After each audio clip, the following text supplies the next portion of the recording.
बिस्मिल्लाहिर्रहमानिर्रहीम। अस्सलामुअलैकुम दोस्तों, क्या हाल चाल हैं। मैं उम्मीद करता हूं कि मेरे तमाम दोस्त खैरियत से होंगे।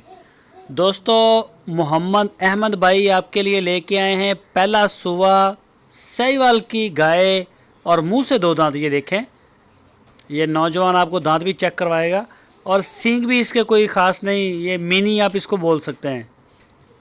ये देखें, बछड़ा इसने दिया है पीछे, वो भी सहीवाल का। ये चमक, रंग रूप ये देख सकते हैं। अभी जेर में खड़ी है, पहला ही सुबह इसने डिलीवर किया है। दूध कितना होता है इसका अभी कोई मिल्क रिकॉर्ड नहीं है हमारे पास, फार सेल है। जो भी मेरे वीर ख़रीदना चाहते हैं वो मोहम्मद अहमद के डेरे पर जाएं।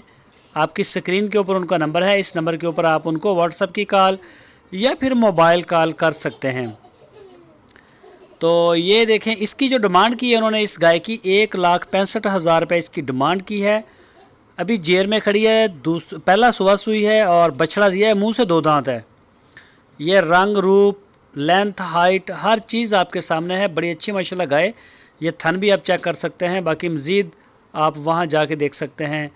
और पूरे पाकिस्तान में हमारी कार्गो होम डिलीवरी की सहूलत मौजूद है। आप जहां से चाहें हमें ऑर्डर कर सकते हैं। पूरे पाकिस्तान में हमारा माल अल्हम्दुलिल्लाह जा रहा है। तो ये देख सकते हैं, बछड़ा भी वो बर्दाश्त कर रही है, पीता है। ये देखें, बछड़े का ख्याल करती है। और ये देखें, चारों तरफ से आपको दिखा रहे हैं। बड़ी अच्छी गाय है माशाल्लाह। ये चेक करें ज़रा। अभी ये इसको ना मट्टी वगैरह लगी है, क्योंकि डिलीवरी के दौरान ये चीज़ें सारी होती रहती हैं। अभी मैला शैला इसने फेंकना है, तो अभी इसकी बॉली भी नहीं निकाली। ये देख लें गाय, और सींग विंग भी कोई नहीं, बड़ी खूबसूरत है माशाल्लाह। दोस्तों, अगर आपको हमारी वीडियो अच्छी लगी है तो वीडियो को लाइक करें और अपनी राय देने के लिए कमेंट्स बॉक्स का इस्तेमाल करें। जो नए दोस्त हैं वो चैनल को सब्सक्राइब करें, बेल आइकन को प्रेस करें। वीडियो को अपने दोस्तों के साथ फेसबुक और व्हाट्सएप पर लाजमी शेयर करें। अपना बहुत सारा ख्याल रखना। फिर मिलेंगे आपको एक नई वीडियो में। अल्लाह हाफिज़।